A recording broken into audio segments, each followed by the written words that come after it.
Screen पर आपको ये जो मोहतरमा दिख रही हैं, इनका नाम है सोनी।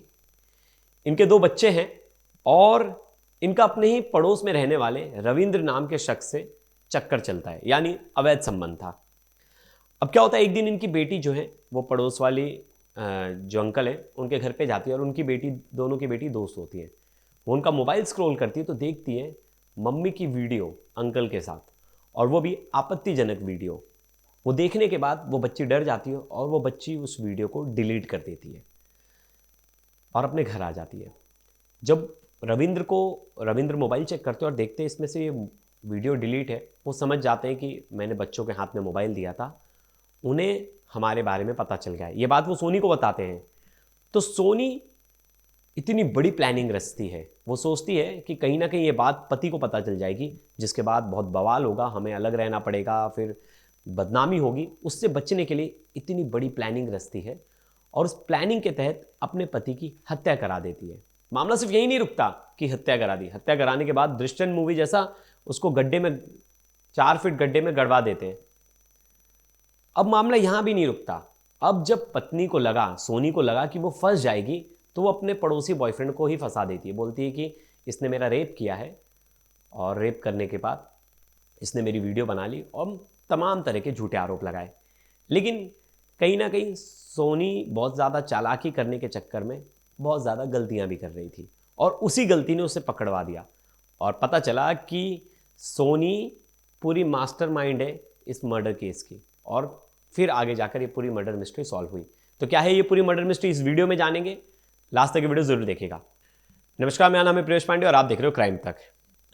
बिहार के नवादा के रहने वाले विक्रम कुछ समय पहले ही गुड़गांव शिफ्ट हुए थे, और वो एक फैक्ट्री थी जो एक्सपोर्ट का काम करती थी, उसमें कॉन्ट्रैक्टर थे एक्सपोर्ट कंपनी में, और सब कुछ सही चल रहा था। इनकी वाइफ है सोनी, वो भी इनके साथ ही रहती थी, और इनके 2 बच्चे हैं, वो भी साथ रहते थे। जो एक बच्ची है उनकी, वो 14 साल की है, और जो एक छोटा बच्चा है। तो परिवार सब सही से चल रहा था, सब कुछ बढ़िया चल रहा था, और एक तरह से कहा जाए कि अच्छा परिवार था, सब चीज़ से संपन्न था। इनका यहाँ जो फ्लैट था वो भी रेंटेड था, और ये प्लानिंग कर रहे थे आगे एक फ्लैट लेने की। अब इनके आस पड़ोस में भी कुछ लोग थे जिनसे इनकी अच्छी दोस्ती थी। वहीं एक पड़ोसी था इनका रविंद्र, जो रेंटेड गाड़ियों को रेंट पे देता था। अब उससे भी अच्छी दोस्ती थी। अब ये 26 जुलाई को घर से बोलकर निकलते कि मैं शिफ्ट पे जा रहा हूँ, और वो ड्यूटी के लिए निकल जाते हैं। वो जब ऑफिस जाते हैं, रात हो जाती है, रात तक उनका कोई अता पता नहीं है, वो घर लौट कर नहीं आते। बीवी परेशान हो जाती है, सब परेशान हो जाते हैं, उन्हें ढूंढने लगते हैं। तो जो उनकी वाइफ है सोनी, वो उनके भतीजे राकेश को फ़ोन करती है और बताती है कि आपके चाचा अभी तक नहीं आए, प्लीज़ देख लेना। और बोलती है कि कब से निकले हैं, ऑफिस से आए नहीं आए, कुछ पता नहीं चल रहा है, मोबाइल भी बंद है। फिर भतीजा राकेश फ़ोन करता है 2-3 बार, कंपनी में फ़ोन करता है, तो पता चलता है कि वो तो सुबह 9 बजे ही निकल गए थे कंपनी से। भतीजा हैरान हो जाता है और सब लोग ढूंढने लगते हैं। जो उनकी पत्नी है वो भी ढूंढने लगती है, पूरा परिवार ढूंढने लगता है। ये 26 तारीख की पूरी टाइमलाइन है।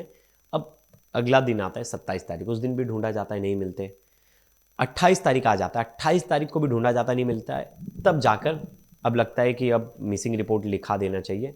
इसके बाद उद्योग विहार जाकर जो पुलिस स्टेशन है, वहाँ उनकी पत्नी एफआईआर दर्ज कराती है कि उनके पति मिसिंग है, मिसिंग रिपोर्ट लिखवाती है। अब देखिए, अभी तक जो था 2 दिन बीत गए, 2 दिन बीतने के बाद मिसिंग रिपोर्ट लिखाई जा रही है। अब सब लोग ने पूछना शुरू किया, ढूंढना शुरू किया, पुलिस ने भी ढूंढना शुरू किया, उनका लास्ट कॉल देखने लगे। कुछ मिल नहीं रहा था, ज़्यादा सबूत नहीं मिल रहे थे। लेकिन एक चीज़ परिवार वालों ने नोटिस की, वो थी कि जो सोनी है, सोनी का हाव भाव ज़्यादा बदला हुआ नहीं था। अगर किसी का आदमी गुम हो जाता है तो वो पागलों की तरह ढूंढेगी उसको, या तो वो बहुत ज़्यादा घबरा जाएगी, कुछ ना कुछ वो पेशेंस, वो बड़ा आराम से बैठी हुई, आराम से बात करती हुई नज़र आ रही थी। ऐसा लग नहीं रहा था उसको देख के कि उसे किसी भी चीज़ का अफसोस है, उसका पति गायब हुआ है।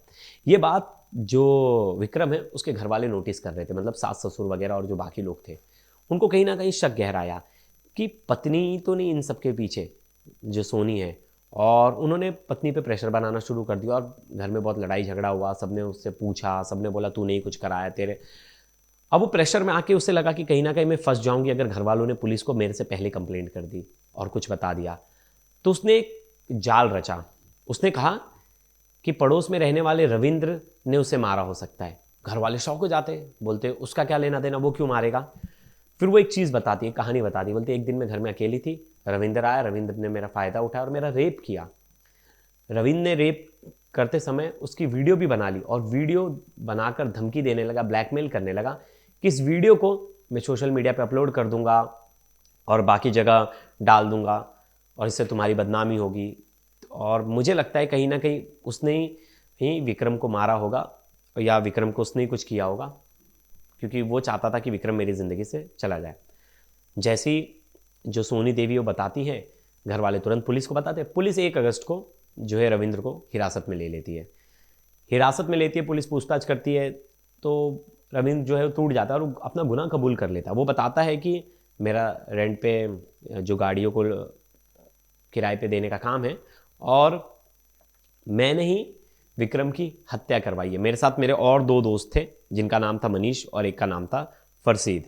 अब हमने वो ऑफिस से निकला मॉर्निंग में 26 जुलाई को, हमने उसे एक गाड़ी से किडनैप कर लिया और किडनैप करके लाया और हमने उसका रस्सी से गला घोट दिया। गला घोटने के बाद वो मर गया। मरने के बाद मेरे चाचा जो हैं वो एक वो चलाते तबेला, जहाँ गाय भैंसों की देखभाल होती है और उनका दूध बेचा जाता है।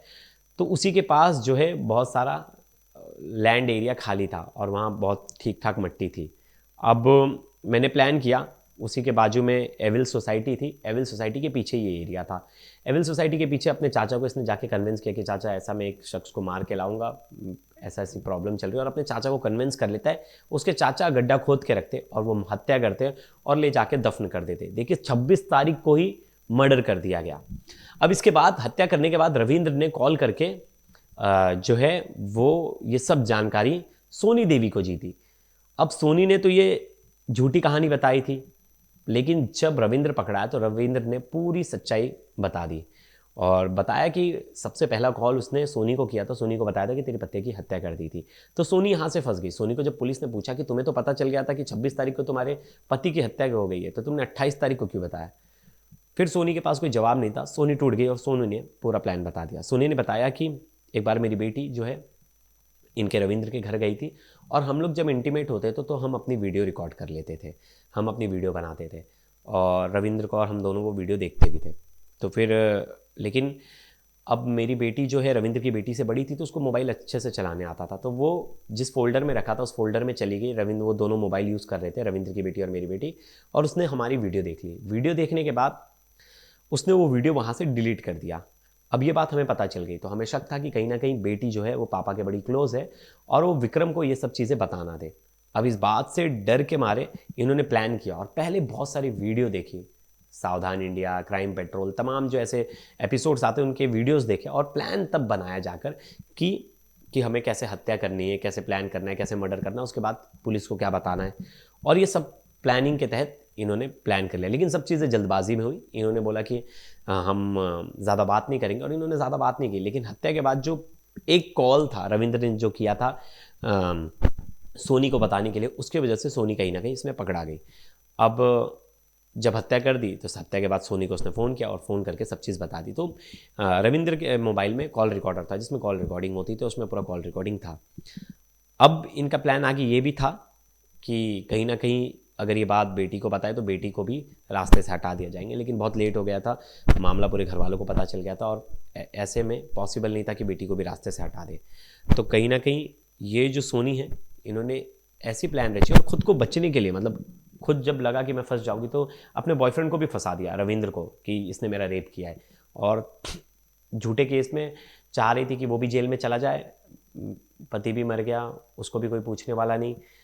इस तरह से इतनी घिनौनी साजिश रची थी और इसे लग रहा था कि क्राइम पेट्रोल और बाकी सावधान इंडिया और बाकी क्राइम के एपिसोड्स देख के ये मर्डर करके बच जाएगी। लेकिन ये हर एपिसोड के एंड में नहीं देखती कि अपराधी जो है पकड़ा जाता है, कि जो केस जो है वो सॉल्व हो जाता है। सब लोग एंडिंग पे ध्यान नहीं देते।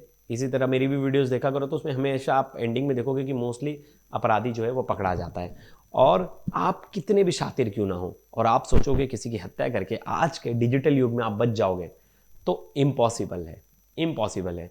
आप अगर पता चला कि आपने बहुत मतलब बहुत ही प्लानिंग के तरीके से भी हत्या कर दी, फिर भी आपका बचना नामुमकिन है।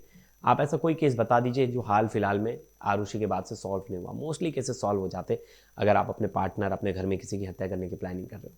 बहुत इक्के दुक्के केस होंगे जहाँ केस सॉल्व नहीं होता क्योंकि उनके आगे पीछे कोई पूछने वाला नहीं होता। ऐसे केसेस में थोड़ा लेट हो जाता है कि पता नहीं चलता। जैसे श्रद्धा मर्डर केस था, उसमें आरोपी आफ्ताब लेट इसलिए पकड़ा है कि श्रद्धा के घर वालों ने श्रद्धा से मतलब रखना छोड़ दिया था, उस बातचीत करना छोड़ दी थी, तो कोई उसके आगे पीछे पूछने वाला ही नहीं था, जिसके बाद ये सब चीज़ हुई।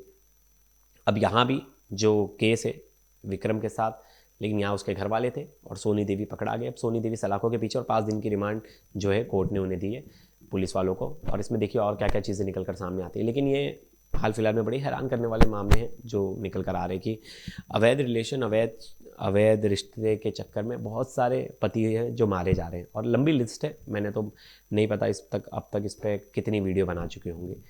तो ये दोस्तों, इस पर आपकी क्या राय है ज़रूर बताइएगा। और मैं अगली वीडियो में मिलूंगा आप में, जिसमें दिल्ली के जहांगीरपुरी में एक जिल्टेड लवर, एक सन की आशिक ने 15 साल की लड़की को गोलियों से भून दिया। ये खबर क्या है डिटेल में बताऊंगा अगली वीडियो में, तो अगली वीडियो भी ज़रूर देखिएगा। धन्यवाद।